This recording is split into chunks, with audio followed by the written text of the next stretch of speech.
A partir do descobrimento do Brasil, os portugueses começaram a adentrar os sertões à procura de riquezas minerais, penetrando através dos rios, pois os mesmos eram como estradas já abertas pela natureza. Subindo então o majestoso Ribeira, foram surgindo ao longo desta caminhada várias vilas, visando o povoamento e colonização da região.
Segundo o historiador Antônio Viana, antes de 1750, aportaram nessas terras os primeiros aventureiros à procura do metal precioso.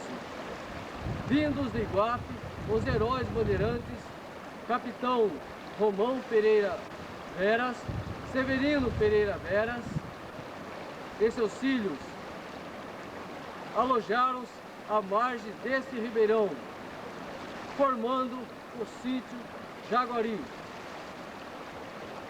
Mais tarde, em 1757, os Eras, na presença do tabelião Carlos Manuel Pereira da Silva, doaram as terras para a construção de uma capela às margens do ribeirão Tiririca, vindo a constituir a freguesia de Tiririca.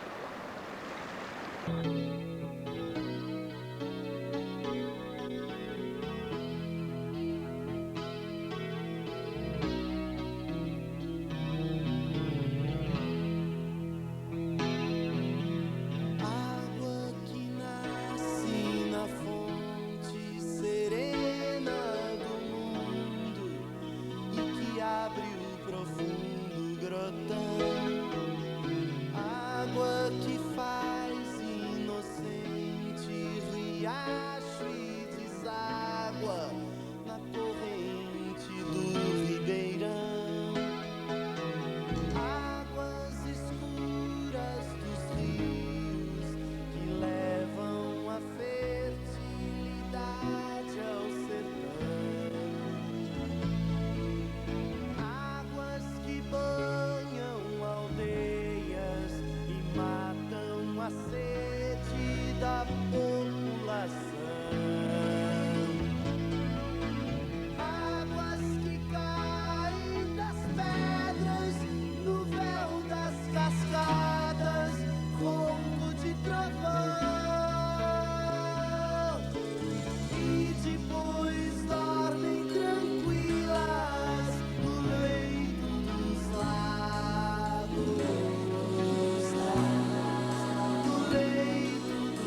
encharcam o chão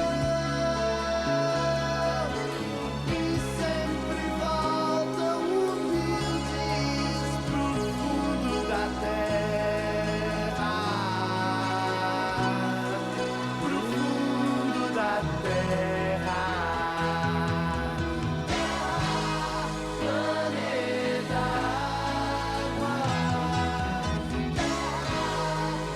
planeta Água.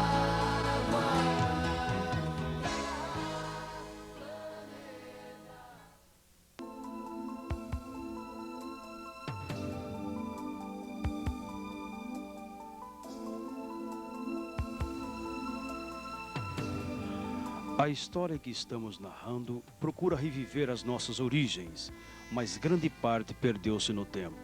No entanto, baseado em documentos que relatam a origem de Ivaporunduva e freguesia de Xiririca e em testemunho de moradores mais antigos, idealizamos essa epopeia.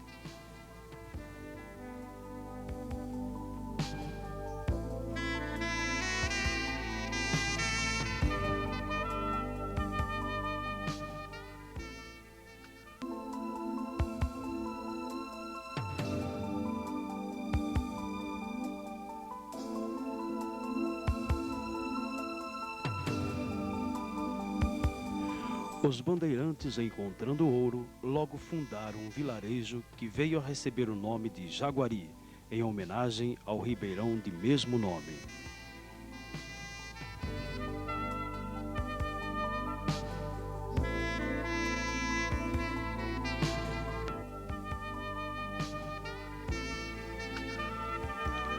O nome Jaguari é um termo do vocabulário tupi-guarani, que significa Rio dos Cachorros. Fato este que nos comprova o contato entre os nativos e os portugueses aqui em nossa região. E atualmente sabemos da existência de cemitérios indígenas nas proximidades, os chamados sambaquis, e que a tribo que habitou estas paragens foram os Itanupãs. Com o crescimento de atividades agrícolas e a necessidade de receber e vender mercadorias, procurou-se um lugar apropriado para o embarque e desembarque de embarcações até de grande porte, visto que a profundidade do Ribeira era maior.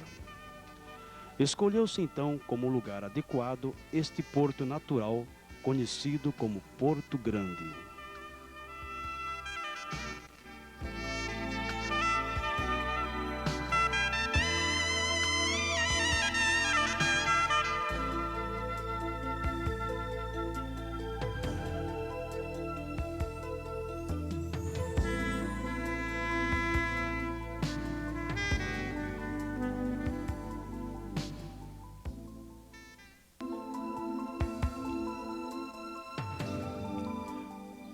A partir desse episódio, mudou-se o nome da vila, vindo a chamar-se Itaúna, palavra indígena que significa pedra preta, pela abundância dessa coloração rochosa.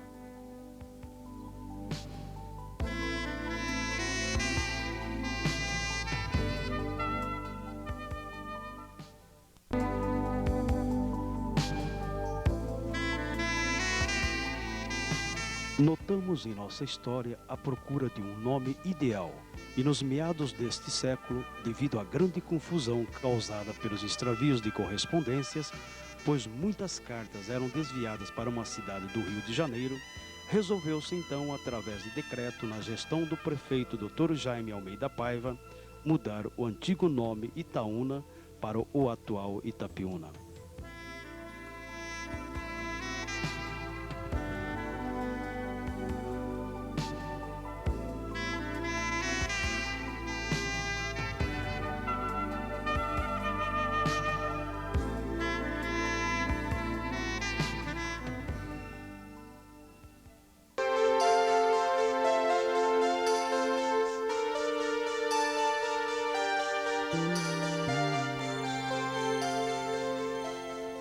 Vendo nossa vila, notamos sinais de progresso, mas mesmo com o surgimento de estradas de rodagem, ainda é possível perceber a importância do Ribeira e do porto para os moradores antigos.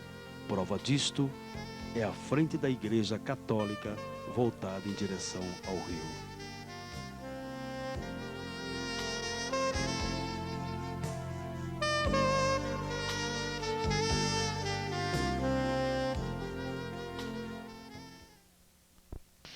Onde aportavam as canoas que traziam as mercadorias.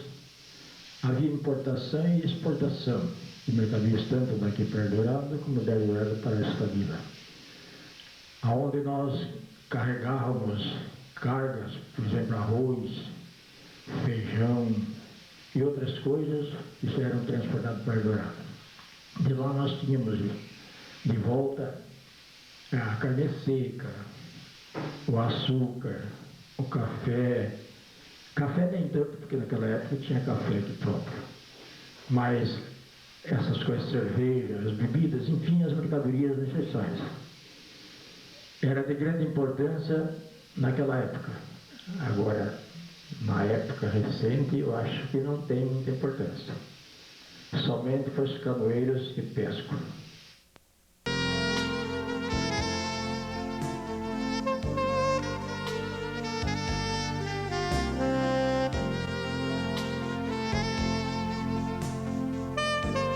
Com a construção de estradas, o acesso ficou mais fácil e assim a vila cresceu e progrediu. As viagens, que antes eram longas, ficaram mais curtas. Tudo isso contribuiu para que os pontos de comércio aumentassem.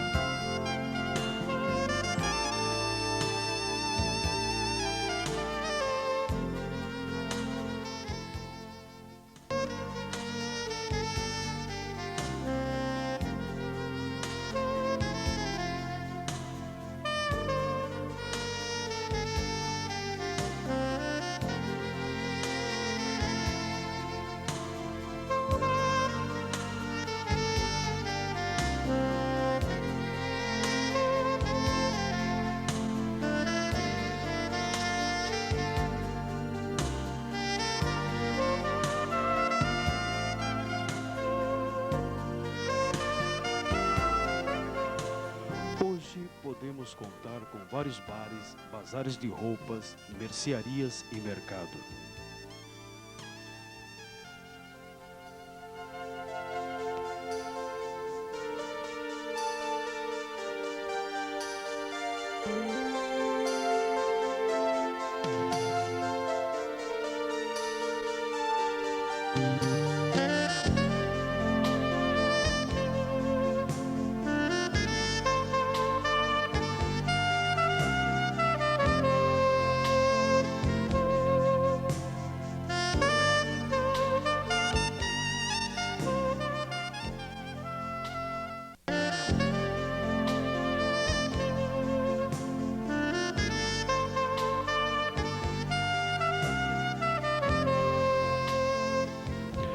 A população também começou a exigir mercadorias melhores na ânsia de uma melhoria na qualidade de vida. Muitos deixaram os sítios e assim a nossa produção de alimentos, que antes era farta, foi se degradando e se restringe hoje em algo insignificante. Assim sendo, a maioria dos produtos consumidos agora é proveniente dos grandes centros urbanos como São Paulo e Curitiba.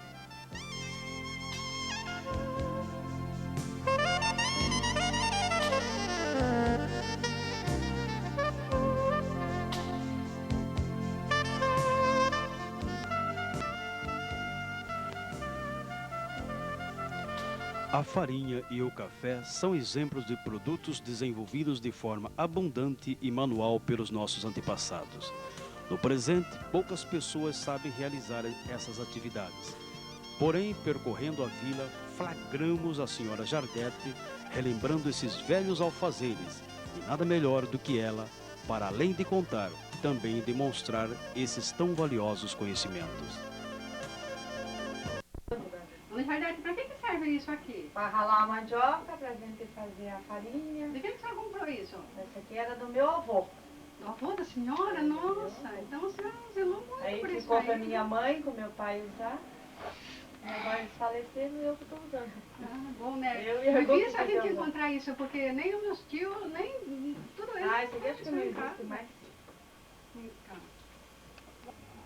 Vai. Dona Chardete, isso aqui pra que serve? Então, depois que a gente rala lá, que a gente põe no tipiti aqui. Isso aqui não deve comprar em venda, isso é mandar fazer, Não, né? isso aqui é carpinteiro. Carpinteiro bom. Hoje não tem mais essas coisas. O que a senhora faz do café? Torno, colho, seco, limpo ele, torno, soco de novo para tomar. O verdadeiro café. O pó de café é esse aqui. Cafezinho da terra. Cafezinho da terra.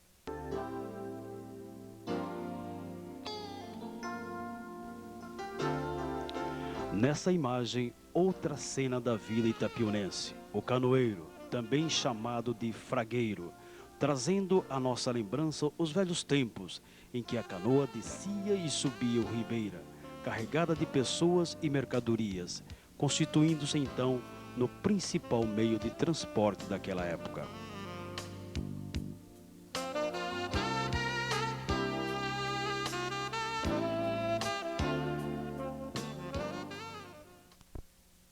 Começa aqui, eu conheci o pessoal por mato e ia buscar os mantimentos que escolhiam, feijão, arroz.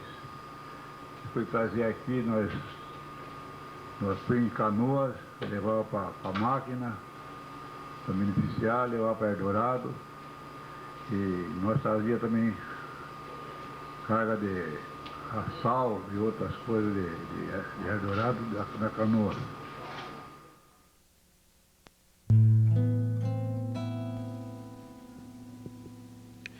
Na coleta de dados para formar este filme, notamos que predominava nesta região a pequena propriedade rural, os sítios, lugar onde os sitiantes possuíam a sua casa, sendo essa de pau a pique, e em torno dela praticava-se a economia de subsistência.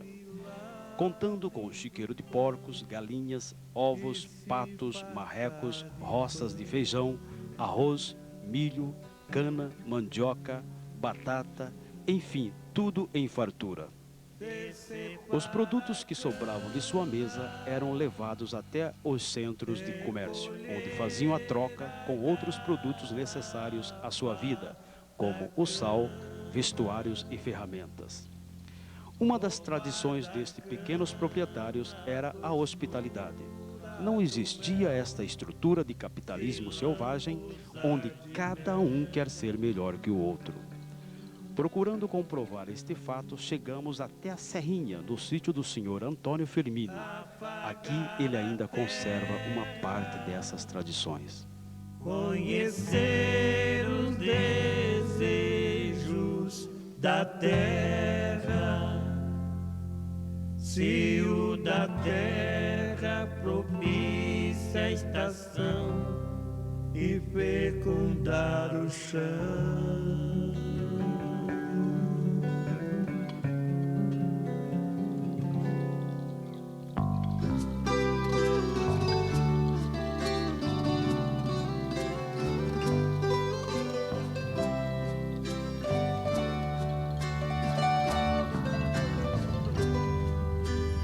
Debulhar o trigo, recolher cada bago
era uma vida difícil, porque antigamente não tinha médico, antigamente não tinha higiene, não tinha remédio de erva do mato, que o caboclo aproveitava.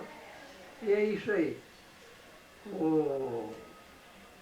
Quando o sujeito morria, era jogado numa rede, no pano, envolto de um pano, na sepultura. Ninguém enterrava um caixão com coisa, aparato, porque não tinha. E o povo no mato viviam quando ficavam doentes, de ervas. Produziu arroz, feijão, café, algodão.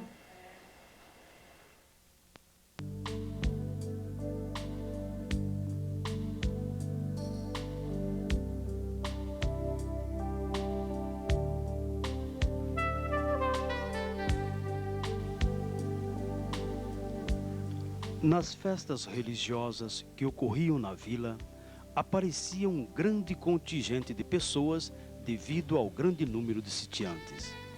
Agora são poucas as pequenas propriedades e seus moradores, aparecendo os fazendeiros com suas médias e grandes propriedades, onde se dedicam à bananicultura e ao manejo de gado. Basta darmos uma volta na vila e veremos que muitos dos moradores já moraram em uma pequena propriedade rural. Enfatizamos também que a banana e o gado são termômetros de nossa economia. Quando vão bem, a situação de todos melhora.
Revivendo o cotidiano da vila há meio século atrás, podemos constatar as dificuldades existentes. Na falta de energia elétrica, era necessário utilizar outras formas de energia.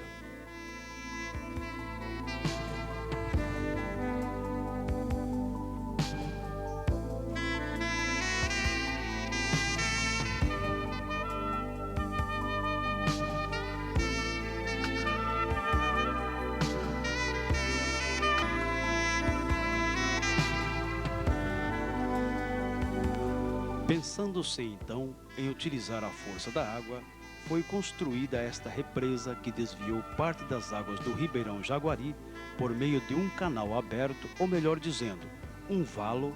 Levou-se as águas até a sede da fazenda, onde era utilizada para mover monjolos que pilava arroz e milho.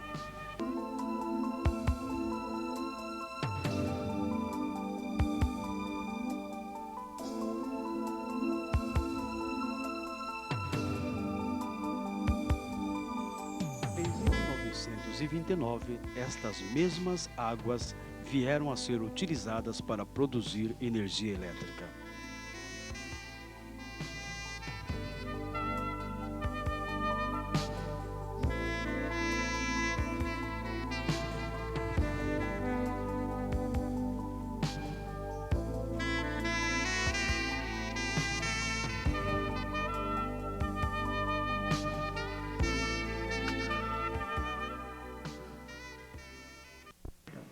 Então, aqui não tinha luz elétrica, não tinha nada. Aí papai comprou um dínamo alemão do pai de Frederico, senhor Daniel Rose.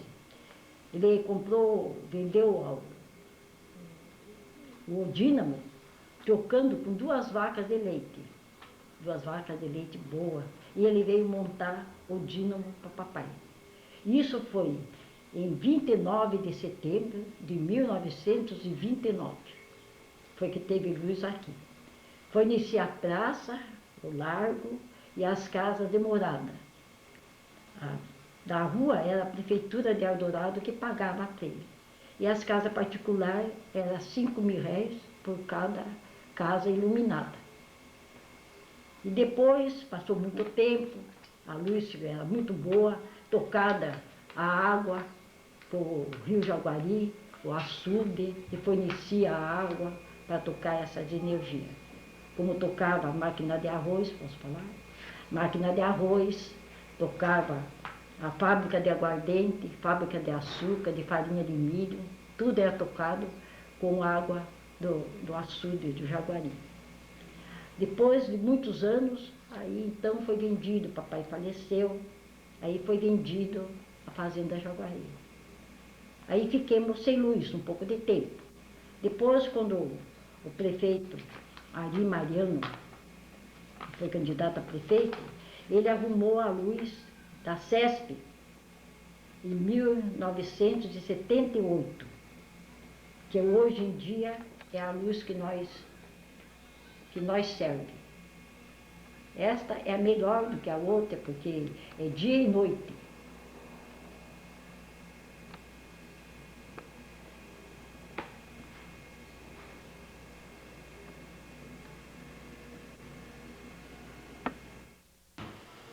Olha, ali, em primeiro lugar, o que marcou foi a luz elétrica através da CESP. Eu, quando prefeito, eu estive várias vezes na presidência da CESP em São Paulo, conseguindo essa luz para Itapiúna, Batatal e Barra do Braço. Aí eu falava para ele, né, mas eu estou gastando muito dinheiro porque temos um motor a diesel, né, onde tinha um motor Scania em Itapiúna que de dois em 2 dias gastava 200 litros de óleo diesel.